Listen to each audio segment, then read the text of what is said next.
রাদিয়াল্লাহু তাআলা আনহু ফজরের নামাজ পড়ে ইশরাক না পড়ে দ্রুত বাড়িতে চলে আসছেন।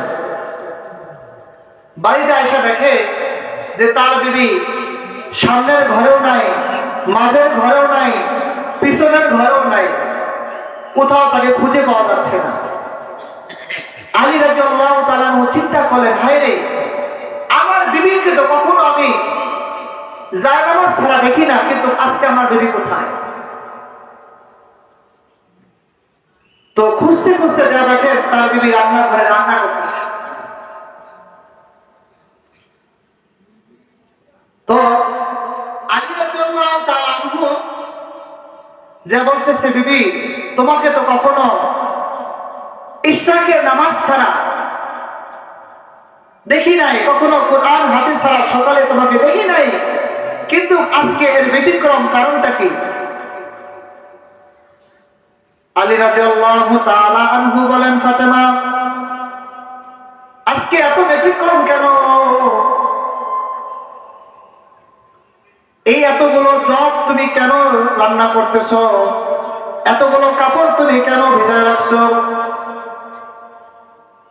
আর এত পানি তুমি কেন গরম করতেছো? ফাতেমা তোমার ব্যাপার আমি কিছু বুঝতেছি না। ফাতেমা রাদিয়াল্লাহু তাআলা আনহা বলেন, স্বামী দুনিয়ার সবার কাছে লুকাইতে পারি, কিন্তু আপনার কাছে আমি লুকাইতে পারি না। ও স্বামী, আজকে আমি যখন সে রেখে তাহাজ্জুদ শেষ করে যখন বিছানায় মাথা লাগাই, স্বপ্নে দেখি আমার বাবা মুহাম্মদুর রাসূলুল্লাহ সাল্লাল্লাহু আলাইহি ওয়াসাল্লাম আমার শেওরে এসে আমাকে ডাক দিয়ে বলতেছে, ফাতেমা ওঠো ওঠো, ও ফাতেমা আজকে তুমি সেহরি খেয়েছো জমিনে, কিন্তু ইফতার খাবার তুমি মুহাম্মদুর রাসূলুল্লাহর সাথে। এর মানে ও আমার স্বামী, এর মানে আজকে আমার মৃত্যু হয়ে যাবে, আজকে আমি দুনিয়া ছেড়ে চলে যাব। স্বামী আমি ছাড়া তো আপনার আর কেউ নাই, আমি যদি মারা যাই আপনি হাসান হুসাইন সহ সবাই কান্নাকাটি করবেন, সবাই শোক পালন করবেন। কে আপনাদেরকে রান্না করে দিবে?